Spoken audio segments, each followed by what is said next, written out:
Hey, Scuttlebutt listeners, thank you for joining. I am Vic. I am so happy to be welcoming back to the show Dr. Adam Hunzeker, who is, for those listeners, regular listeners of the show, know that Dr. Adam Hunzeker is the brother of the other Dr. Hunzeker, Mike Hunzeker, who has a reoccurring segment Straight Talk on the show. So, but this Adam is a actual doctor, not just an academic doctor. Um, and he was on the show last year during PTSD Awareness Month for June. And here we are back into June for PTSD Awareness Month. And so, Adam, man, thank you so much for being back on the show. Yeah, of course. Thank you. I appreciate the opportunity.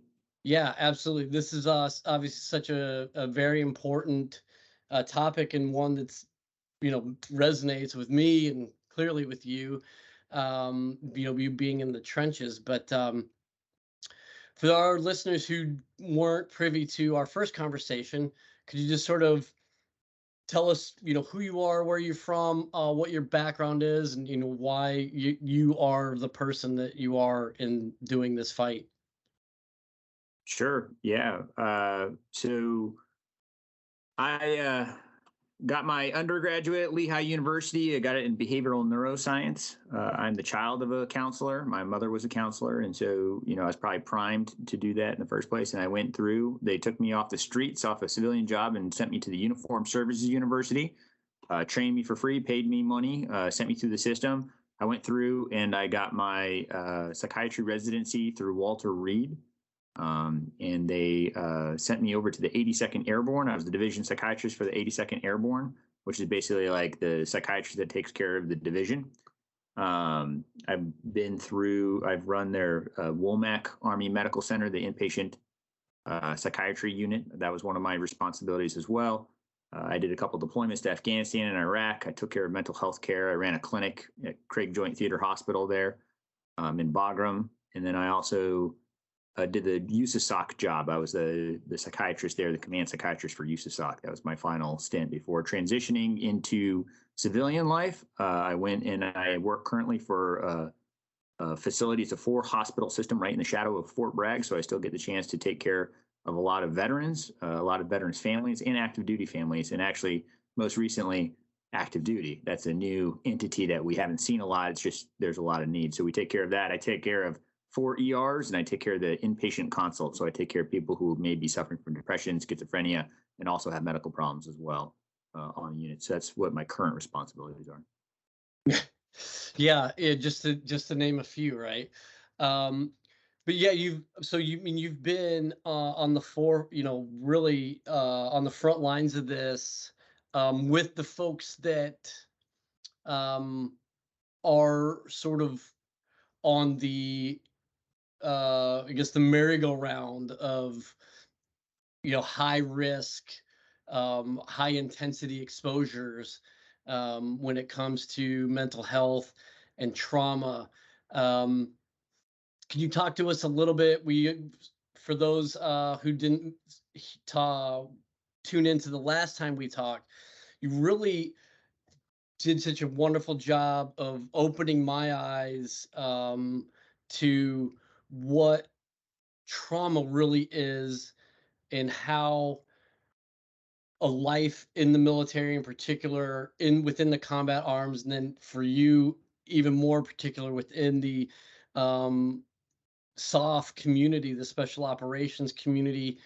um there really is very little in there that doesn't sort of attack at these systems of systems that we had talked about on our last show. Could you just, I guess, hit some of the wave tops on like energy, what energy does to the body, what this idea of a system of systems, our body being a sort of really interlocked with each other. Really, everything is sort of codependent on each other. Right? You just sort of go into what is trauma, where does it come from, what does it stem from, how did we get here? Yeah, yeah, absolutely. Let's 40,000 mile view. I think it's important to kind of say where we're at in psychiatry today. That's very important because lots of times people say medicine's medicine, it's all the same, or they say psychiatry is just a bunch of, just a bunch of BS. But I think the important thing to understand is where psychiatry's at. So, medicine, some things that medicine has, they have etiologies. We call, pathogenesis, the actual what causes this illness, and we know it, or we believe we know it. Every day we find out more and more. Like heart disease, something we knew where it caused heart attacks, but every day we learn more about inflammation and its roles and different things that cause heart disease. But in psychiatry, we really don't know how the human brain works on a fundamental level of that systems of systems. Like we can understand what happens when you hit a stroke and then you can't speak correctly, or when you have sensation, abnormalities or different issues, but we don't fully understand what helps that affective system function at that global level that causes executive function, that causes emotions, that causes one person to want to get out and go do things, and one person to sit at home and be depressed and not want to function at all. And so instead of having that knowledge, it's called empiric medicine, where we follow a constellation of symptoms as they cluster together, and we start to call those different diagnoses, right? And that's incredibly important in how you approach mental health, because your options are to do nothing, right? Oh, well, we can't do anything because we don't know the cause. So let's just watch this person suffer and, study it, or try to decrease suffering as we, progress through. And that's a very important understanding, because a lot of people get all upset because they're like, oh, well, do I have bipolar disorder, or do I have schizophrenia, or do I have ADHD, or it's all these different things. We don't fully know. And that's an important thing to, as you wade into psychiatry, because if you're too, concrete on the diagnosis, you're like, oh, this isn't PTSD, get out of my office. You will not help. And if you think that we're going to cure things, like bring it from 100% severity to zero, you will also, because nothing that I treat gets to zero, right? We help decrease suffering until we figure out what's actually causing these issues. And so as you weigh into that, we talk about another concept, which is there's a finite bandwidth to the human mind. I can't say that enough. Many times in medicine, if we can't define it, we tend to think that it's moral weakness. That's where we always go to. It's the first thing. We used to think seizures were moral weaknesses. You name it, you put your finger on it, there's a bad history of us saying it's all in your head. And so one of the important things to understand is there's a finite bandwidth. And I think we talked about this, like SEER training, the actual opportunity to take people to their breaking point cognitively, where they can't think anymore because they've been up, they've been tortured, they've suffered to the point where they are not really with it, they are breaking. And that's where we take them to, knowing that there's a finite bandwidth. I think the analogy that you used last week was like the radiation monitor that folks that work in nuclear power plants have. Like they know they put the suit on, you put the little counter, when that thing's red, you can't go back in there, man. Like you've been too much exposure.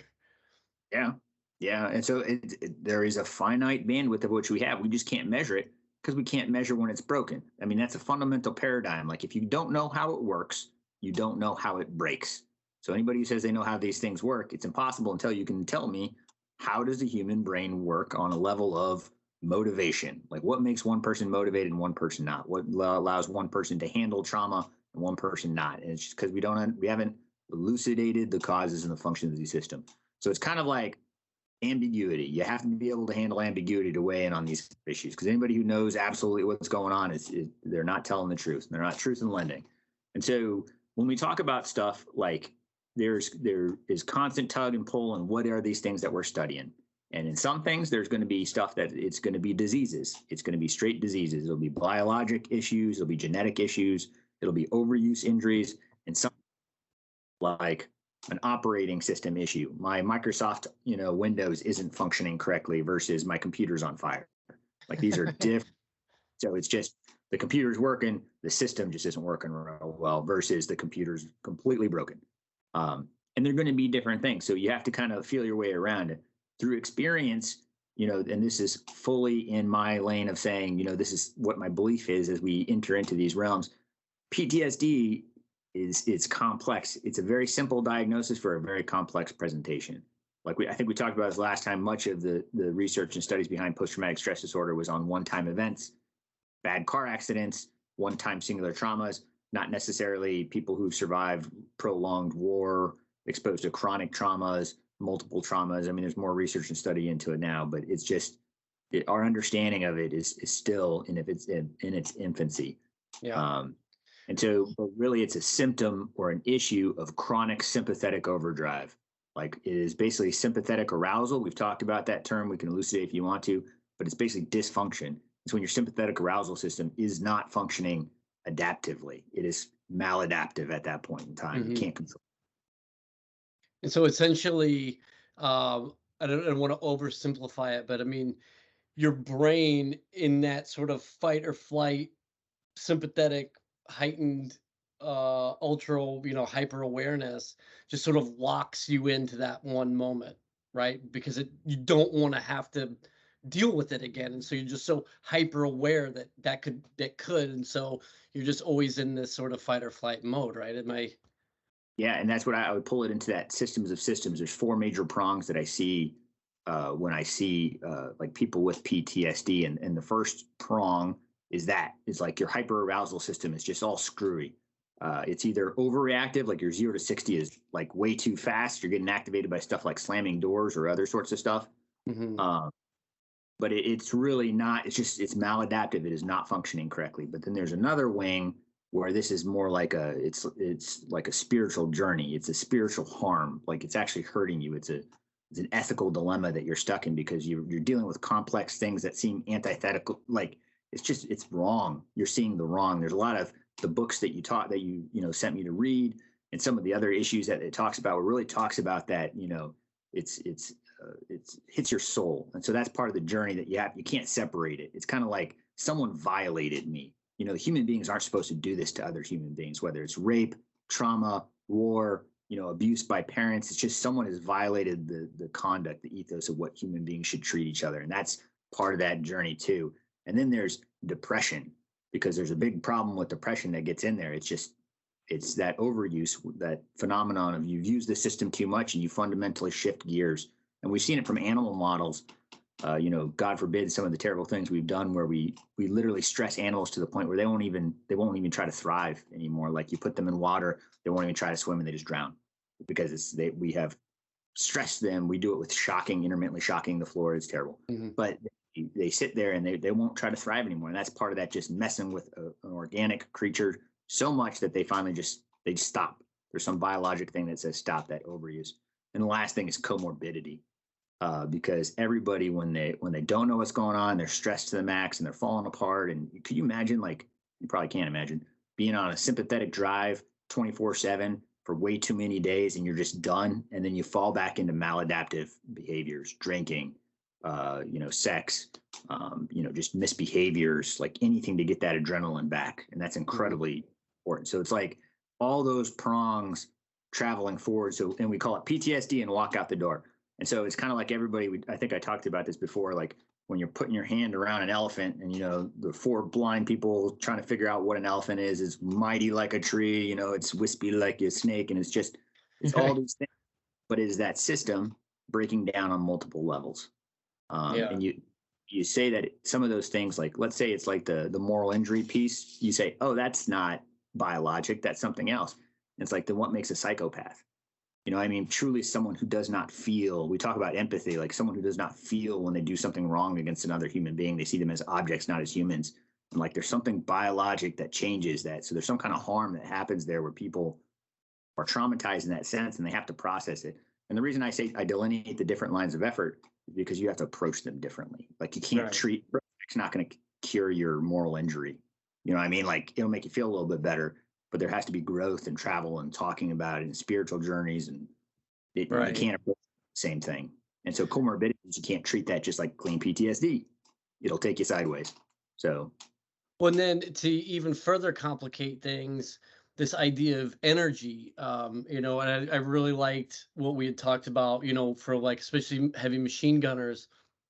oh yeah. Man, you're behind a 50 cal, just getting rattled out. And so when you do walk into, to go, I guess to go back to the nuclear power plant technician thing, and when you do finally walk in to go clean the rods or whatever, your counter is already pretty full just because you may not have experienced any sort of ethical or psychological trauma, but your body has just been getting slammed through training evolutions, workups, blah, blah, blah. So by the time you finally do get in country, you're not stepping into the into the reactor with a full an empty gauge. Like you're already like halfway full just because your brain is getting shaken and rewired every time you go to the range to qualify with a weapon, right?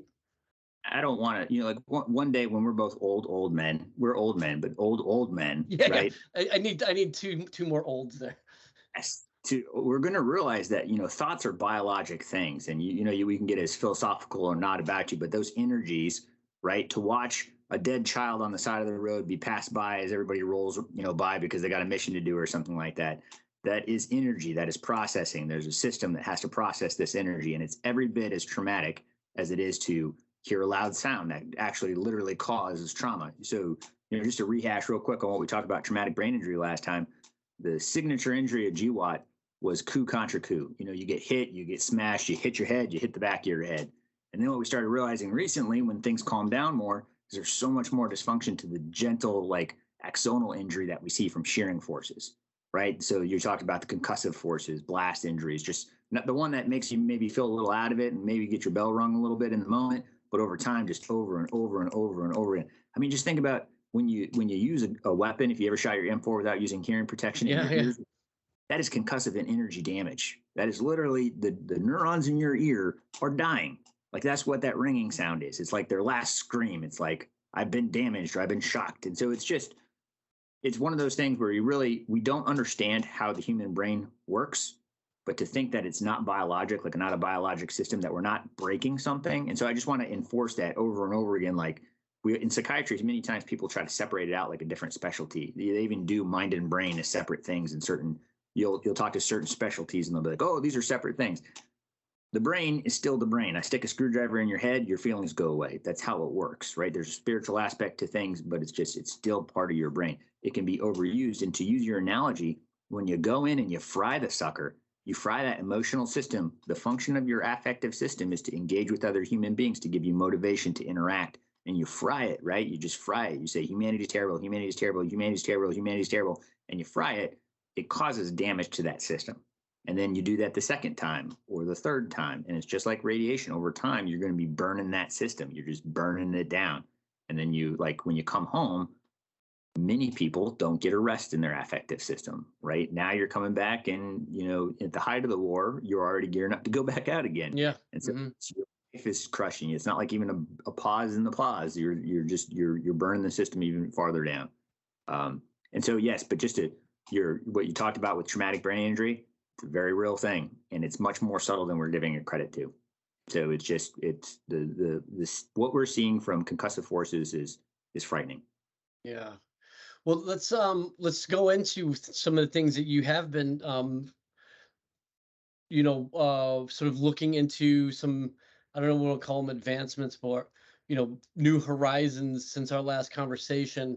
As we are looking at TBI, PTS, and the difference, how to attack this thing if you do adopt a system of systems model. You'd mentioned before we started recording some of the things of maybe some medical innovations in the introduction of psychotropics. I know a big thing for Hollywood types is like, oh, I'm going to go do ayahuasca. Like I'm going to go down to the, Yucatan and do ayahuasca and have some shaman. And apparently that, I don't know, is that all just sort of uh, just word of mouth sort of data, or are we actually seeing some of that stuff pay off? Like, are there actually ways you could rewire the brain? So you're getting into my opinion piece now, right? Because I'm an opinionated person, but so let's talk about complex systems, right? So we're trying to say, just to give us a lay of the land for a discussion like this. I don't think we talked much about psychotropics last time. It'd be an interesting conversation if we had like 5 minutes to talk about what these medications do. And so like when we talk about psychotropic medications, right, which line of effort are we treating? I have to say that because it's complex, right? Like some people are substance abusers. That comorbidity that we're treating, they have a problem. Mm-hmm. Have either predisposition. We can go down substance abuse and talk until my face turns blue. But that is a huge wing of treatment. right? So like people get stuck in alcohol, people get stuck in drugs, people are coping with their pain and their other things by going numb, right?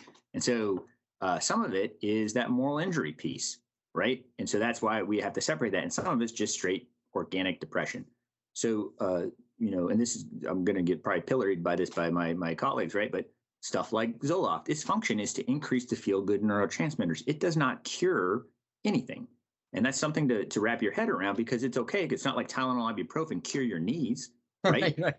It decreases the suffering so that you can go about your day. Because how are you going to go about your day if you can't even go and work? If you are so debilitated by your depression, you can't get out of bed, right? So if I can take it from a 10 to a 7 by increasing serotonin, it's not curing you.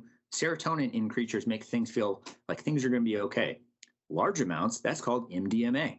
Like if I give you so much serotonin that it is dripping from your ears, right? So bad that it is destroying cells in your brain, you feel euphoric, you feel connected to human beings. It's kind of like that mania, the mania that we talk about, right? It's sheer energy, makes you feel great. Man, X and Molly, right? What it is. And and so ayahuasca, a lot of the LSD, they're just tons of serotonin hitting different spots, and they cause hallucinations and feeling great and feeling connected to the world and whatever.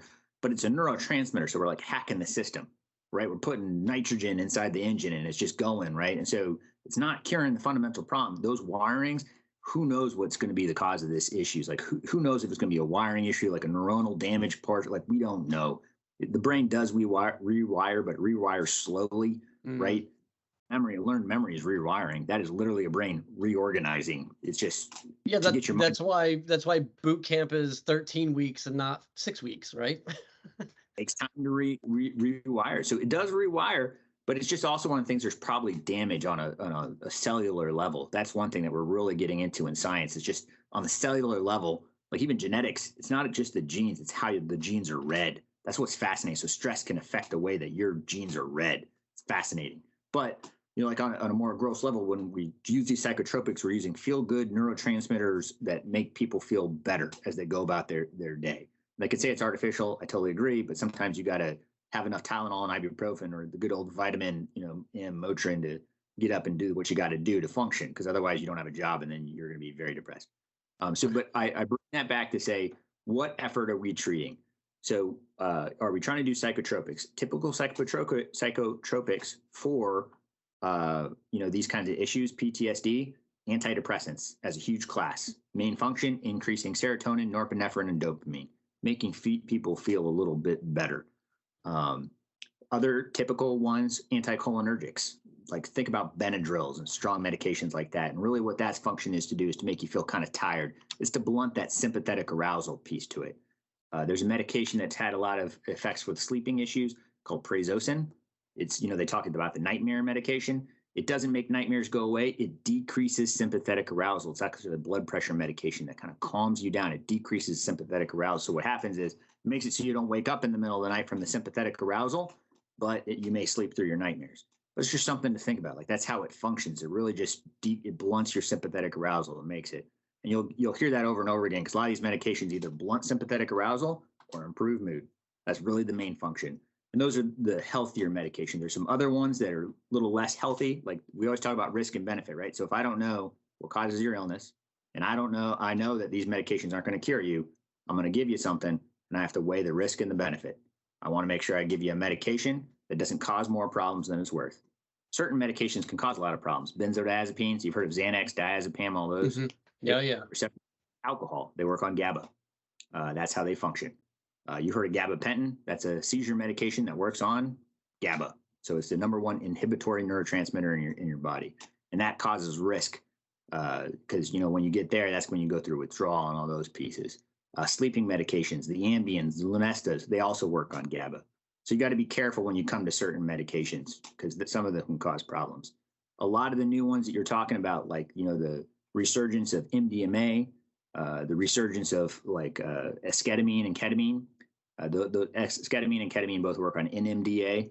A lot of those are also paired with very robust therapy sessions. Like a lot of them, because they're research hospitals and like, Yale's and facilities like that, they're very intensive therapy as well. And so do they make you feel good? Absolutely. If the low level antidepressants work that take 6 to 8 weeks make you feel better, the one that takes 20 minutes will also make you feel better. If you pair it with therapy, will it also make it work? Yes, without a doubt. Now the question is, can you bring to bear $15,000 for every soldier that's suffering from PTSD? I don't know, man. That's a whole nother level. But if you pair antidepressants with large amounts of therapy, it will also be rather beneficial. But again, that's the 1-2 punch of anything that we treat right now. Talking about it helps. I mean, let's talk about that. Why does talking about stuff make people feel better? Yeah, Ready I to don't go. know. I can't say that I know, but I know that human beings have to suffer in groups, especially normal, not people that aren't antisocial. There's a piece to it that is rewiring, right? It makes you think about the world in a different way. So especially that moral injury, it helps approach the moral injury.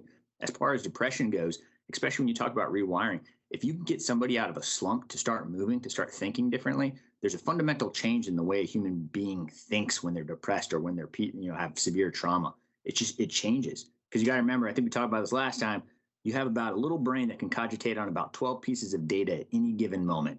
So that 12 pieces of data, like even in our conversation right now in our separate rooms that we're in, there's many more than 12 pieces of data. But your brain and my brain, they've come together, they fill in all the gaps, they add a good amount of emotion to it, right? Because emotion, like in your amygdala, says, this is a great experience. I get to see an old friend, right? It's awesome. And then some people who are depressed, it says things are terrible. You're terrible. Everything's terrible, right? And so that's you get your 12 pieces of data. I'm talking on the phone and I'm a terrible person. I'm a has-been. Why am I even talking on this phone? I don't deserve to be on this phone. So it's just like those things where it's like how your emotions flavor it can dramatically change how you see the world. And when you get depressed, it fundamentally changes. So as we talk about any intervention with psychiatry, we just got to make sure that we're saying which line of effort are we trying to treat? Are we trying to treat moral injury? Are we trying to treat comorbidity? Are we trying to treat true organic depression? Are we trying to treat, that hypervigilance, hyperarousal piece? Because they're all separate. And if you just smush them together, you're going to fail, because that circle, I always like to say this to patients, it's a cycle. And normally it's a cycle with you start getting depressed, you start getting very anxious, you stop sleeping, then you get more depressed, you get more anxious, you stop sleeping, then you have family problems, and you start drinking to try to make it. And Right. it turns into a nasty wobble, and you got to hit it from all different parts of the circle. Yeah. I think we had talked about something that I hadn't even remotely considered. But the last time we talked was like, I think you had cited that, and I don't think you actually provided any, or maybe you did, and I just can't remember, but it was the idea that folks who are suffering from PTSD, uh, especially later on, tend to fall more, um, because what's that? Are you talking about like with traumatic brain injury, or are you talking about Was it PTSD? maybe it wasn't PTSD. It was either TBI or hearing loss. Folks with hearing loss were falling more, which was obviously creating injury, which is then putting them out of commission, which was then adding. So, and like you said, sort of what line are we talking about, and then how they all sort of are in a lot of ways in conversations with one another. Because if you have someone who can't hear, so he or she are having maybe issues at home because their significant other, their partner is tired of having to repeat themselves all the time, and it's not really that intimate if I have to say it 3 or 4 times, and then Processing disorders. Yeah, no, that's that. Yes. So part of the brain injury that we see, right? The systems of systems. Uh, your brain is incredibly delicate, and the first things that go. I do a lot of dementia care in my current job. I love it. It's almost tragic, but you get to see lots of different presentations of how the brain's not working real well, like which part of the brain. And you see an early executive dysfunction. Like the first thing that goes is like your linear thought pattern, how you go from one place to another, right? And the last thing to go is like, who am I? Where am I? What's going on? The orientation. That's like that's your full moral pulses. That's right before it goes, right? And so when we talk about executive function, like those gentle neurons that connect your whole brain for integration, whether it's sight, thought, complex thought, like they're the first things to go because they're all over your brain, right? And so the executive function is some of the first stuff to go. And auditory processing is fascinating because, you think about how it hits you. It hits your ear, right? So it has to process. First, it has to get through your ear, of which many veterans, damage, right? Their hearing, their actual auditory due to sheer energy force exposure, right? You shoot a couple Carl Gustavs, your hearing's never going to be the same, even if you have hearing right. protection. And so once that gets damaged, that actual physical part, when you actually get to your auditory processing regions of your brain, right? There's like, a bunch of different ones that also receive information and produce language. And those are those complex like Broca's and Wernicke's areas where you like receive auditory information, create, language production. And so those things start going and you just don't experience the world the same way. And you see it in extreme in dementia patients as they get older. Like if you're deaf, your cognitions, your cognitive function is going to fall off the planet. Like it's going to go bloop. So if you're blind, your cognitions are going to fall off. You just tend not to use those muscles. It's much akin to if you lay in bed for a week, like because you're sick and you can barely walk after that, even though you're a healthy 40-year-old male and you just can't get up and move after you get COVID because your body just laid still for so long, it atrophied. So without a doubt, you increase falls because you're just your sensory understanding. But that's that auditory, processing where you may hear okay, but you just can't decipher and discriminate between different sounds. That's some of the brain trauma that we were seeing from exposures to like blasts, from breachers, from even 50 cal exposure, like extreme 50 cal from Carl Gustav to high energy weapon systems. Yeah. People are not even getting hit near. You're just like you said, just being on the sort of delivering end of it. So I think it's also important to understand like PTSD is the diagnosis du jour of the soldier. I think, we have talked about it before. I loved at my last job, there was a picture, it was called like the soldier or the injured man. And so it showed like, it's an artist rendering from probably the turn of the century of like all the injuries someone could get on the battlefield. He had like a cut arm, an arrow in here, a club, bludgeoned head and all this other stuff. And it's what does a human being that's been in GWAT look like after 20 years of war?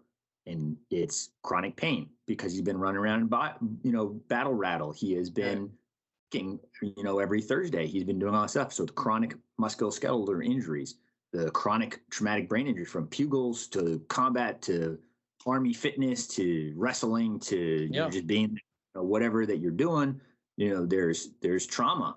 Like if you've deployed, you have more likely than not seen some pretty terrible things and been exposed to some pretty terrible things. And then, I loved it. Like in, oh God, what was it? Was it the team? What was the book you had me read, the Team Bravo or whatever? When it's like Bravo their guys Company. And they had to come back and they had to go to basically promotion. You know what I mean? Like they had to sit there and try to get for the next rank after all that. Like if there's anything that's more, did you finish your TPS report than that? There's nothing. Right. The only difference is, could you imagine if one of his buddies had been blown up right before he had to go there and be like, hey, I've been looking at your TPS reports. You have to file them on goldenrod. And you're like, oh my God, but you're talking about just overuse, right? Depression falling into it. So, traumatic brain injury, trauma, depression, anxiety, eating disorders, right? How many times have you shed weight in the last 30 days to get ready to rock and roll and get your best, PT test so that way you can look as good as possible? Like, we don't talk about that a lot. We're an eating disordered organization, right? And so it's just alcoholism, chronic liver injuries associated with that, testosterone, right? And it's just all these things that come together, and you have to look at that. You have to look at that to approach it. And you can't separate it. You can't say, oh, well, it's all PTSD. It has nothing to do with his raging disc bulging that he's done because he was wearing 50 pounds of armor running around, Afghanistan. Like that takes its toll on him. Right. And he wants to spend time with his kids, but he can't because his back hurts so much. So he's home, but he still can't do anything with his kids. And because he can't discriminate the sounds that are coming out of it, and they sound like nothing but a screech cacophony because they can't tell the difference of what their kids are saying. And so they just get irritable because that's irritability. That's another cause of like trauma when people are just like, they don't, and it's fascinating when you see old people. Why do old people get irritable? It's because they have difficulty deciphering what's going on. Like literally their processing is limited. It's more limited. So it just sounds like more of a cacophony. Like their brains have difficulty with that executive dysfunction to say, Adam's talking to me right now. And Adam said, can you help me right now? So instead it just sounds like, and then just like, get out of here. Like, go away, get off my, lawn. Yeah. And so it's just part of that irritability is a creature's response to environmental stimuli. And when they can't understand it, they respond like a soldier responds, which is mean and fast. And so it's a fascinating constellation, complex presentation. And we call it PTSD. They say you should talk to somebody and come back to your next appointment. That's in 6 to 8 weeks. Yeah. Yeah. Or, looking at your service record based on where you were and what you said you did, seems like you're about a 40% I would get help, but you don't have to. But Next. that's I don't know when we're going to talk about the PACT Act, but that's something Yes, that's what I was sort of leading into is, all right, so what does care look like, and are we getting that, and do we even have the capacity to meet this where it is? across the board, civilian, military, everything has tripled or quadrupled. Like I can't the amount of children I see in the emergency department has quadrupled. The amount of Actually, yeah, elderly. could you talk about what the PACT Act is for those who aren't aware? PACT Act was really the primary function of it was to talk about the burn pit exposure and things like that. But there was also a lot of parts that came in addition that opened enrollment for lots of people, especially for mental health care. People seeking for like all good congressional acts. There's lots of different things that are available to people. The most important things to remember is that there's a lot more eligibility right now, a lot more presumptive diagnoses, which is basically saying if you served in a war zone during GWOT, you're probably presumptively exposed to burn pits. And so part of that, is it's going to be a lot more people eligible for care, which is good. It's totally good. The downside to that, and it also opens up some availability for like mental health care. Like you can just walk into an ER and ask for, like say if you're suicidal, you can just go to the emergency department and, you will be taken care of. But some of the bad sides to it is, there's limited resources. The VA is it's a capitulated or capitated model. So there's only so many providers. So I think the last time we talked, like it was on the VA news talking about there may be 400,000 backlog cases. So if there's 400,000 backlog cases, we can't even determine who's, ill or disabled.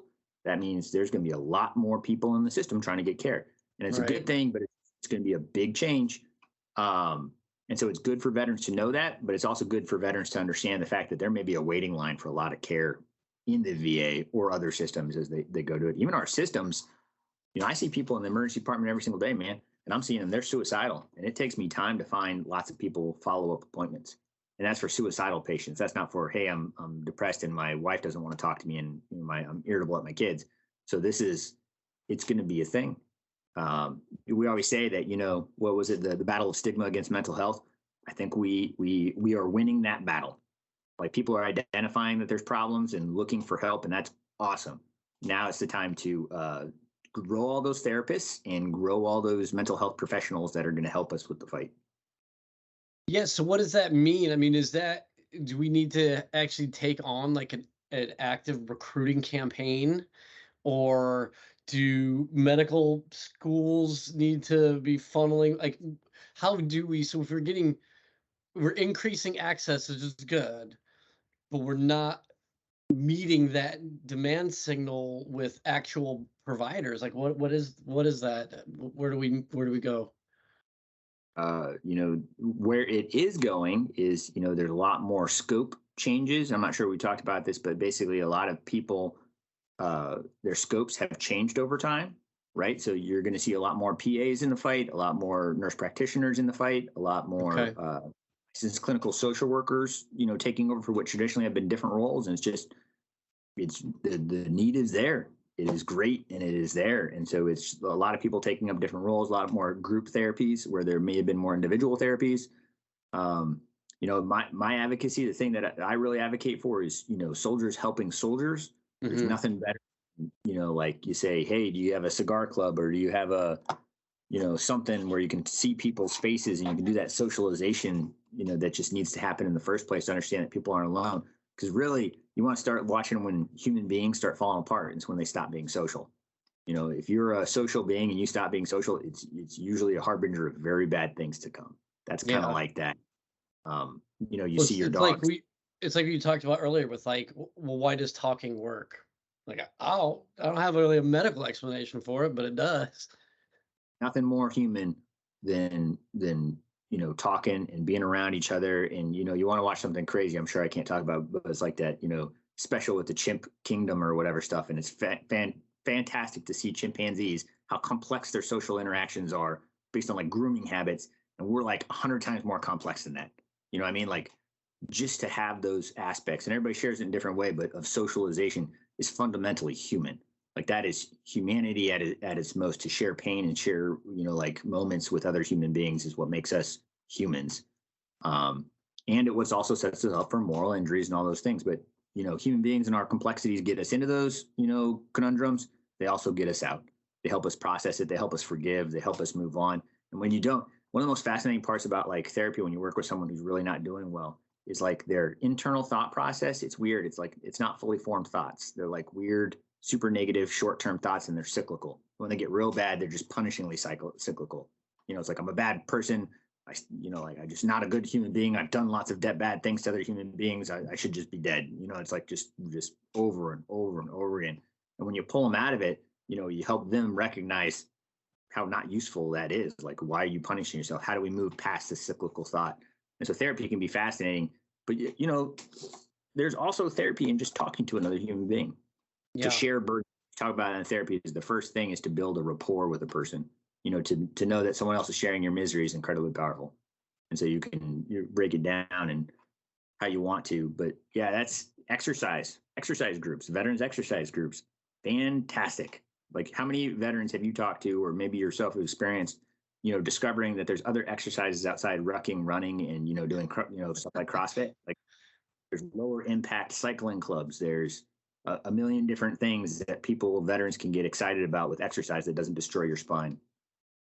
But now imagine this. Imagine if you are the guy that was a stud in the military, running your what is the Marine Corps thing? 18-minute miles. You know what I mean? Like 18 minutes, 3 mile. That's right.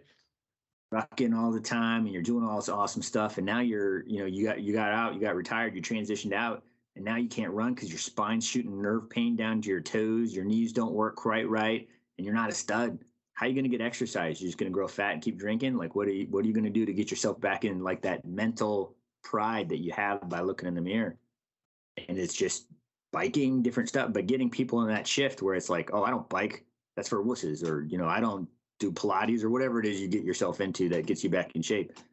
But it needs to be something. That's better than Zoloft. If I get a soldier that's all broken and not doing well, doing something, swimming, anything, oh man, that'll change them right quick. But anything, like all these different things that we can do that's outside a clinical relationship.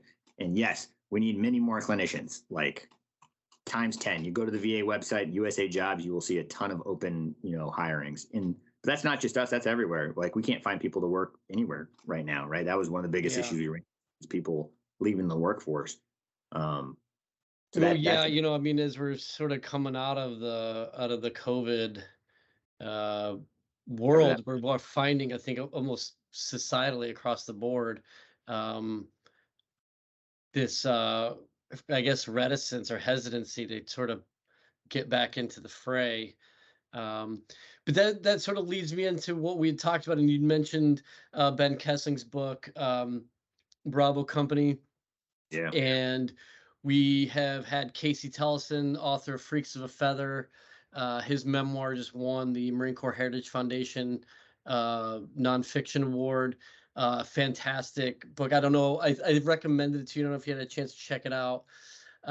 We talked to a few folks who are involved with or are themselves experiencing PTS.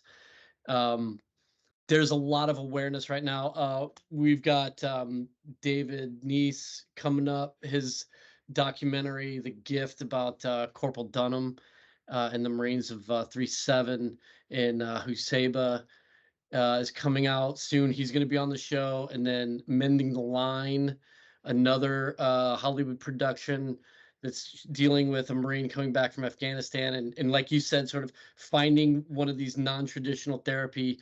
But the story is he goes fly fishing in Montana with a Vietnam vet. And this vet sort of mentors and coaches him through his healing process. Anyhow, a lot of shameless plugs for the show here, but I do want to mention that there's awareness as we are in June, PTSD Awareness Month. There seems to be a societal effort to at least be aware that these veterans, people who are suffered through sexual abuse, domestic abuse, I mean, God help us, we've got more mass shootings in this country than days of the year so far. So I mean, living through trauma seems to be a very American thing right now, unfortunately. And so the awareness, I think, is there, and that's a good thing. My fear is that it is just the cause du jour. What is some of from your side, from you being in the trenches, are you seeing this as a call to action? Are people coming forward, and are there people applying to these jobs? Are these people setting up support groups? Um, yeah, what are you seeing from where you are? Is this just, again, like the thing that people are drawn to because that's what, we're just sort of following the mob, or is this an actual call to action that we're seeing? Well, so first thing I want to talk about Freaks of the Feather. One of the things I really liked about, them talking about is the canon. It's basically the literature, the canon, and like we talk about lines of effort.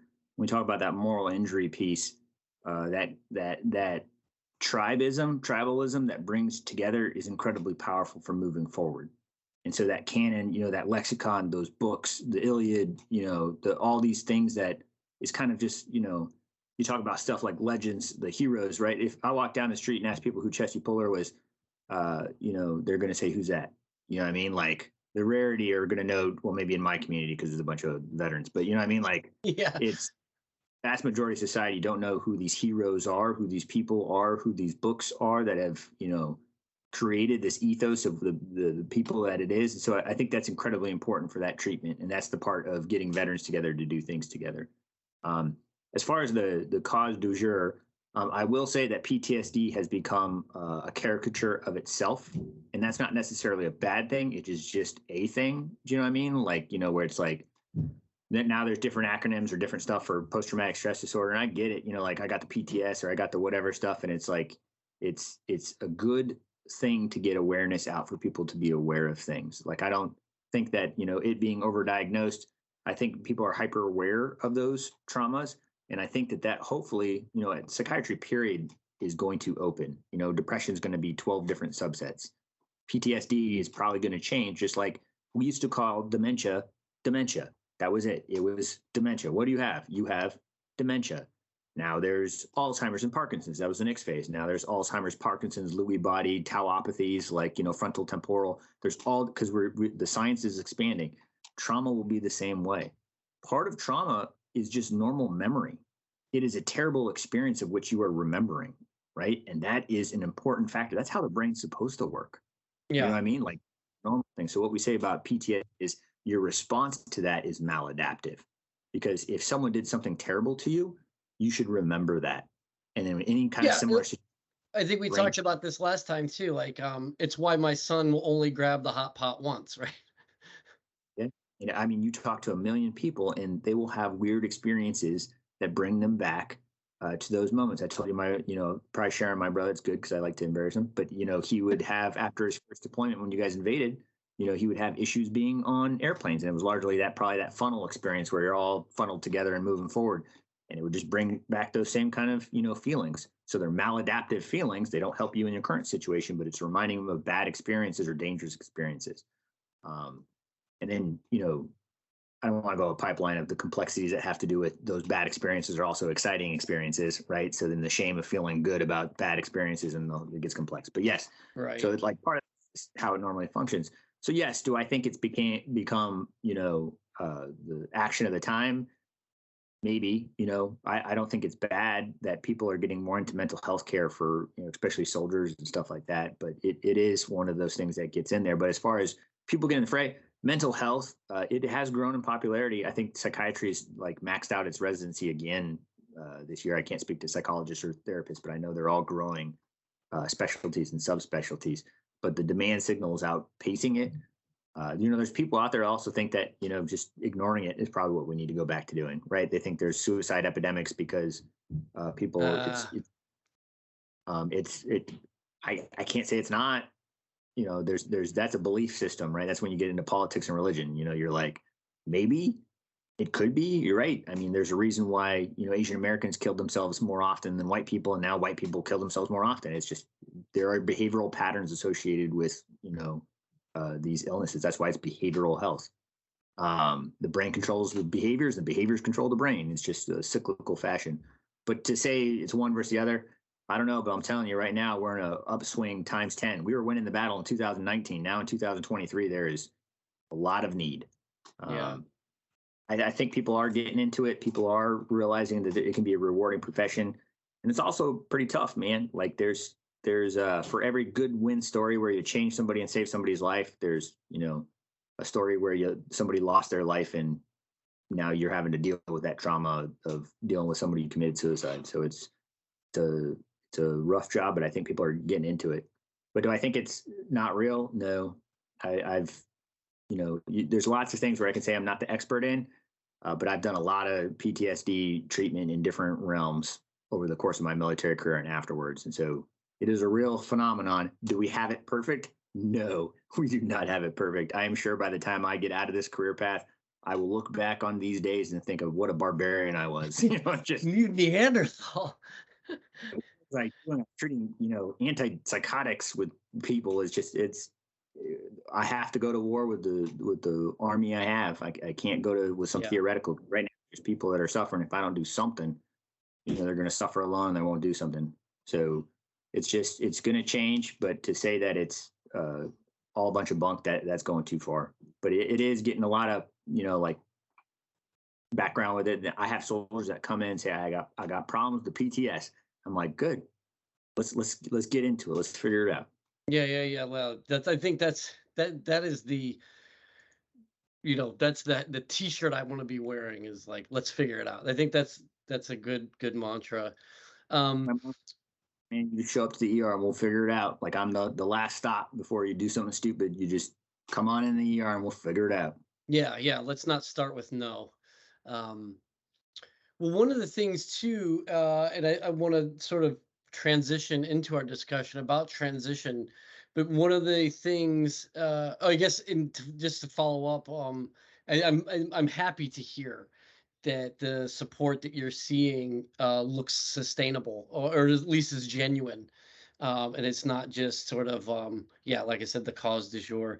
Um, but one of the things I think a reoccurring theme in much of the popular uh, depictions in the mediums, and it's reoccurring because it's real, and that is these transitions, leaving your tribe, leaving your unit, leaving your guys, leaving your devil dogs, your soldiers, and then being somewhere else outside of that tribe. Again, I think it just makes you even more hyper aware. So all of these depictions show soldiers, Marines in transition, and then dealing with that transition. This maybe is a topic for our next episode together. But just as quickly as possible, what are some of your thoughts on our listeners who may be facing an upcoming transition or are in the middle of a transition? What are some of the things you could say to them as far as I don't know, I was best talking to practices? Yeah. Master Sergeant today, and he was 3 years out. And we're talking about the way forward. And I told him 3 years out, what's your plan for getting out? I can't say it enough. Like it's so funny to watch the life cycle of a soldier because my different positions had put me in unique positions where I saw people as they first came in and like the 82nd, right? 11 Bravos coming in for the first time, the rough transitions of becoming inculcated in the United States military. Like it's like a wave, right? It hits you and your language changes, the culture changes, the attitude changes, the whatever changes, everything changes. And there's going to be this first group of people, a third of soldiers that are not going to make it through their first 4 years, right? They're just not going to make it. It's not going to happen. And then you get through the next phase where it's like, kind of this, you went through your first tour, you got inculcated, you say, I could do this, I could thrive. And you're in the next phase where you're just like, you're in steady state and you may not make it past 11. You may get fed up with the government and peace out, or you may do it because you got whatever, you're stuck in it, you owe time back, who knows? But, or you just love it, right? And then you get to this phase where it's like that last 5 years where you're either white knuckling or whatever in it, but it's just, it's that last phase where I advocate you need to start transitioning then. Like Yeah. your last 5 years, you need to plan it. Cause I think a lot of people just keep doing it like, I'll do it another day. I'll do it another day. I'll do it another day. They hit 20, go past 20, get stuck past 20. And some of the times it's funny. I've talked to Mike about this and stuff like that, where they get so stuck into the inculcation where it's like, I got to do 20. I got to have that retirement. I got to survive on it and whatever. And they'll actually lose money because they're still focused on that money. And it's just part of that process once you're in the system. And when you come out of the system, it is brutal. I can't say that enough. Like some people, I guess, love getting out of the system and nothing changes. Like I myself, I did not have that notable of a career. I mean, it wasn't like I'm not some hero, but it was still very difficult to come out. It's hard to get out of that mindset. It's hard to change that thing, to change the people that are surrounded by. You will never have more purpose than when you are in the United States military. I was a psychiatrist in the military and I'm a psychiatrist out of the military. I love my job out of the military. I love not having to wake up early. I love to not have to go to war zones and jump out of airplanes.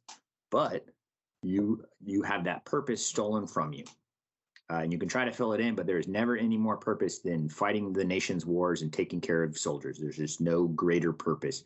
And so that's why the transition is so paramount, because a lot of people go from, and I'm one of those guys who I had a great career transition point, right? It's like, oh, you can go be a doctor in the civilian world. We're going to pay you money and take care of you, right? But there's a lot of people that leave. They don't have great purpose and they don't have great vision. They go from like, I was a warrior in the greatest military in the United States military to I'm working at, Staples. And it's not deriding Staples. It's just that you can't compare those two, waging the nation's wars and working at Staples, they will never be the same. And it has that you talk about that moral injury. It's the same as falling out of shape. It's the same as doing all that stuff. And it's, I had this, it was a retired sergeant major. It was one of my first cases back, Walter Reed. And I remember seeing him and he was out of shape. He had all kidney problems, all that stuff. He was also sergeant major, crazy as hell. And I remember just talking to him. I'm like, man, you don't look anything like a sergeant major. Accidental statement, should have definitely not done that kind of therapy. And that snapped him to so hard.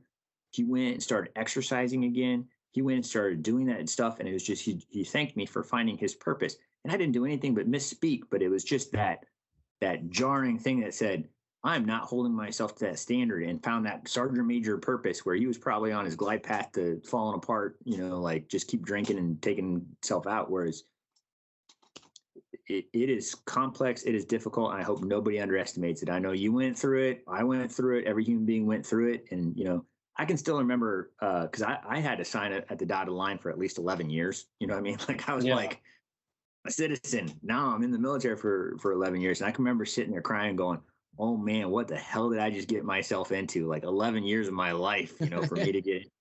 And I can still remember getting out and missing the hell out of it, being like, what am I doing in this? You know what I mean? Well, dude, I just started wearing pants that didn't have drawstrings, just like a few months ago.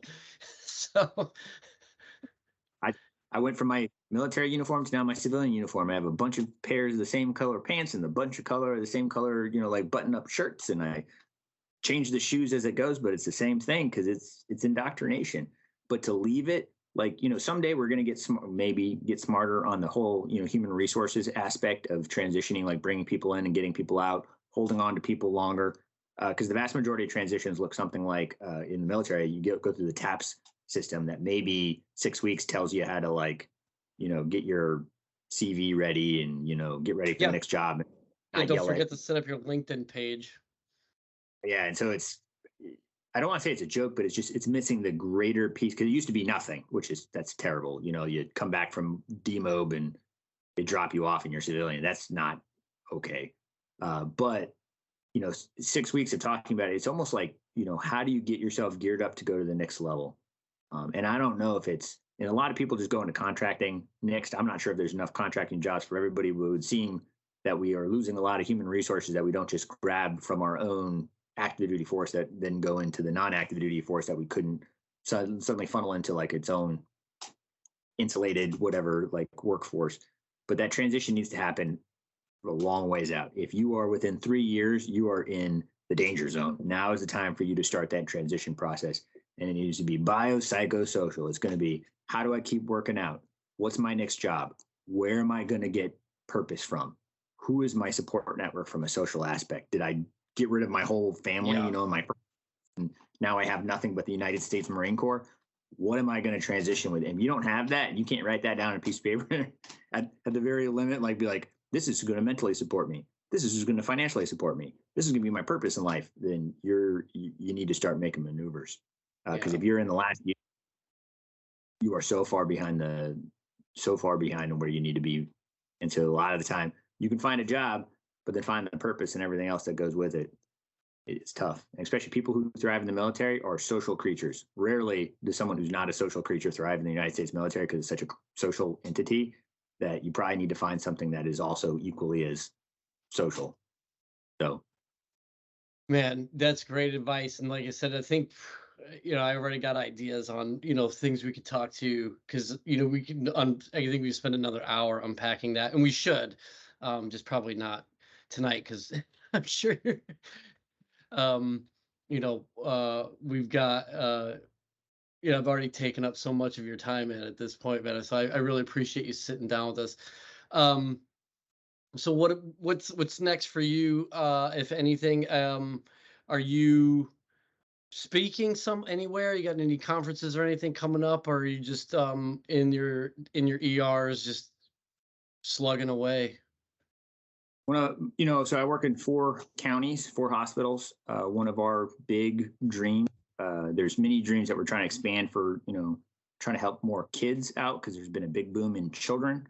So we're trying to efforts right now is to do integrative care across systems, which it sounds easy, but it's very hard. And so one of those things is, how do we take care of the person in the community into the ER? Because I'm the almighty backstop, right? I'm the, you're going the wrong velocity, the wrong direction.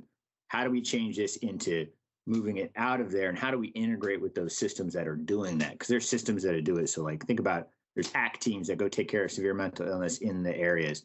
There's who takes care of VA people. Like, when you're suffering, it's not like you get depressed and finally we get you right as rain, right? You're still depressed. You're just at home. Are you leaving the house? How are we taking care of Department of Social Services? How do we integrate those people into our care? How do we integrate all these different resources that we're all kind of like little pillars of excellence, and sometimes not pillars of excellence, sometimes pillars of somewhat excellence? And how do we bring all those things in, to work with each other to do it? And so that's one of the big things that we're trying to do. Is reach across the aisle, shake some hands, and get those systems actually running in the right direction together. Because there are immense resources, especially when it comes to veterans in my neighborhood, right? Like, I forgot what the last number was. I think 7 in 10, special forces guys retire right here at, Fort Bragg. That makes total sense. Yeah, I'm sure San Diego, SoCal sees similar numbers with all the teams guys out of Coronado and stuff. Peace out. And that's the big thing. And so after our last meeting, I got reached out to by, he was part of Wounded Warriors. And so he helps us with some of those people to reach out, and he gives a lot of resources for people that are suffering, that are part of GWAT. Like, they can bring a lot of money and resources and case management to bear. And so it's a piece of that, is how do we integrate and leverage those systems? So that's my big effort, is to get outside of the ER, because taking care of the ER is easy, right? You're in my ER, you made it, right? You made it. We're good. I can at least keep you safe right now. Can I keep you safe forever? No, but you made it. You made it to the safe haven. It's how do I reach influence outside to make sure that we're finding them earlier.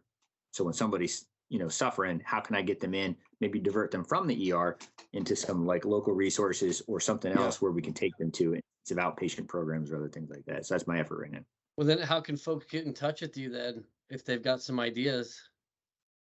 Same thing, man. You got my email. It's just send it. Like, you can put my phone number up there. I don't care. Like, put the phone number in my email up there and say, you've got some good ideas. I live in Moore County. I cover Richmond County, North Carolina, Montgomery County, North Carolina, and Hoke County, North Carolina. If you got some ideas, man, send it my way. I'm all about making friends and relationships and trying to do that thing where I get outside of the ER. And some part of it's just outside mental health too, because some of the people, I always say, like, if you want to get the best referrals in the world, I remember in the 82nd Airborne, it'd be at 6 a.m. At 6 a.m, when you're running out there, in formation and stuff like that, everybody and their mother would be like, hey, doc, I got to tell you about this person. And it wasn't the doctors that were telling me it, it was first sergeants, it was other, senior enlisted ratting people out and saying they needed help and stuff like that. And that's how you get in the community. That's how you get the people. you get them before they show up in your ER. All right, man. Well, yeah, we'll definitely put your email into the show description. But Adam, man, doctor, thank you so much for spending this time on talking through this just wildly important topic. I mean, I don't know of anyone really that could say legitimately this isn't something that doesn't affect them directly, either at home or in their workplace. Um, so yeah, dude, thank you so much. We'll keep this on the regular. I'm seeing your brother tomorrow, and we'll be sure to talk plenty of shit about you. Iterate the not doctor, like the educational doctor instead of the clinical doctor. I need you to reiterate that for him. Oh That's yeah, very I'm important. gonna record it and then just play it on loop every time he tries to talk. I'm just gonna cut him off with that. All right. All right, actual doctor. We'll talk to you later, man. Have a great evening. Thanks again. Scuttlebutt is a production of the Marine Corps Association. I am William Truding, but you've also heard the voices or contributions of Vic Rubel, USMC retired, Nancy Lichman, or Ty Frazier. The opinions expressed in this episode do not reflect the official stance of the Marine Corps, DoD, or Marine Corps Association.